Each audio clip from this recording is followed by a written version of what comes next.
সবাইকে। আজকে ঘুম থেকে উঠে চলে গিয়েছিলাম আমি আমার মামার বাসায়। এখন আমি লাঞ্চ করছি। তো এই সব খাবার আমার মামির রান্না করা, এবং আমার মামির রান্না অলওয়েজ বেস্ট। আর আমি মামিকে আগের দিন বলছিলাম যে আমার খুব ইচ্ছা করছে মাখা ভাত খেতে মামির হাতে। সো মামি শুনেই আমি লাঞ্চ শেষ করতে করতেই আসলে বানিয়ে রেডি করে রেখেছিল।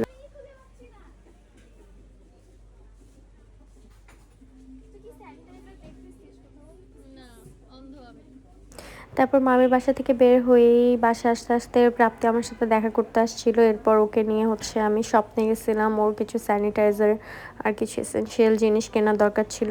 আর এই ফাঁকে আমিও স্বপ্নে এসে একটু ঘোরাফেরা করে নিলাম।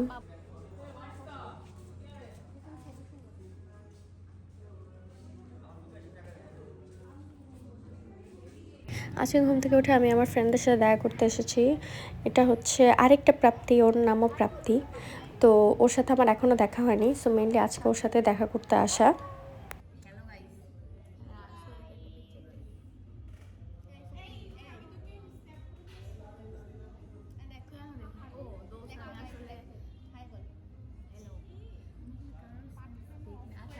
এটা খাইছিলাম। এটা কেমন? এটা বল। এটা সরা। এগুলা কি বিরিয়ানি?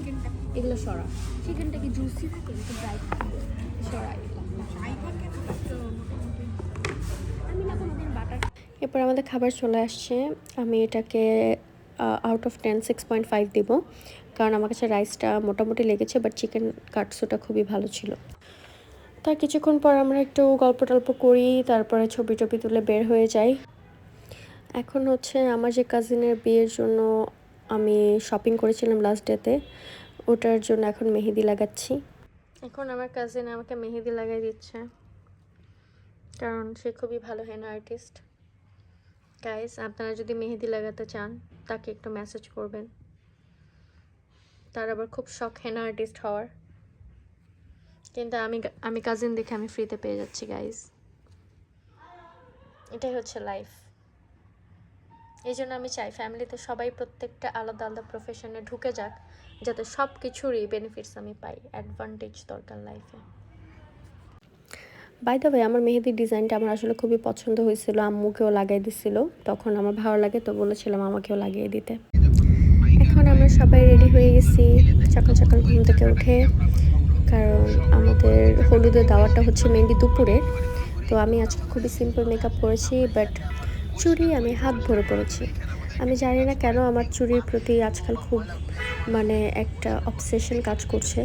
তো আমি এখন চুড়ি দেখলে খালি চুড়ি কিনি। এবার বাংলাদেশে এসে খালি আমি চুড়িই কিনছি, লাস্ট ব্লগেও বলছিলাম। তো এই চুড়িগুলো আমার রিসেন্টে কেনা। আমরা ভেন্যুতে চলে এসেছি। আশপাশে দেখলাম কিছু মল ছিল এবং শোরুম ছিল। তো ভাবছিলাম একটু যাবো, বাট অলরেডি লেট, যার জন্য আর ওদিকে যাইনি। আমি বেসিক্যালি সকাল থেকে কিছুই খাইনি, এখন অলমোস্ট 3টা বাজে। তো আমি অনেক হাংরি ছিলাম। তো ফার্স্টে ওরা ফুচকা আর কফি সার্ভ করছিল। আমি সাথে সাথে 1 প্লেট ফুচকা নিয়ে বসে খাচ্ছি অ্যান্ড ফিল নিচ্ছিলাম যে ফাইনালি আমি খাবার খাচ্ছি। এখন হচ্ছে মেইন মিল সার্ভ করা হয়েছে, বাট এটা আসলে 5 দিব হয়তো আউট অফ 10, বাট স্টিল হলুদের খাবার, এই জন্য আর কোনো কমপ্লেন করছি না। বাট আমার কাছে জানি না কাচ্চিটা কেন জানি এত মজা লাগে নাই, হয়তো একটু গরম হলে আরও ভালো লাগতো। তারপর আমি বাইরে এসে হলুদের প্রোগ্রামটা সব কিছু দেখছিলাম আম্মুর সাথে বসে। তারপর ওখান থেকে বের হয়ে ডিরেক্ট আমি বাসায় এসে জাস্ট কোনো মতো ড্রেসটা চেঞ্জ করে আমি দর্জির কাছে যাই। আমার একটা ব্লাউজ ছিল, ওটা তাড়াতাড়ি আনতে হবে। তো ভাবলাম আমার ফুচকাটা একটু খেয়ে যাই, কারণ গায়ে হলুদের ফুচকা আমার ভালো লাগে নাই। তো পরে আমরা দুজন এখনও স্টিল হলুদের মেকআপ নিয়ে আমরা ফুচকা খেতে চলে আসছি।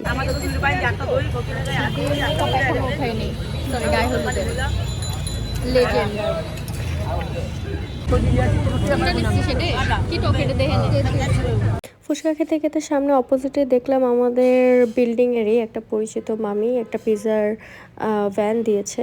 তো ভাবলাম এখান থেকে একটা পিৎজা ট্রাই করে দেখি। আসলে মানুষ নতুন কোনো বিজনেস দিলে ওখান থেকে আসলে খাওয়া দাওয়া করে অ্যাপ্রিসিয়েট করা উচিত বলে আমি মনে করি।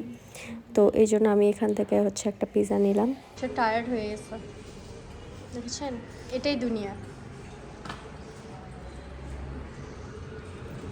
কাজ শেষ গাইস, এখন আমরা বাসায় যাচ্ছি। এখন পিৎজা খাবো, আজকে সারাদিন আমরা বাইরেই খেয়েছি। হ্যাঁ, এখন আমি আমার দর্জির মাথা খেয়ে আসছি। মোস্ট প্রবাবলি এখন দর্জি আমার মাথা খাবে, জানি না এখন আমাকে রাতের মধ্যে দিবে কিনা, না দিলে আজকে খবর হয়ে যাবে। আমি জানি না কেন আমি বিয়েতে যাব, হোপিং ফর দ্য বেস্ট।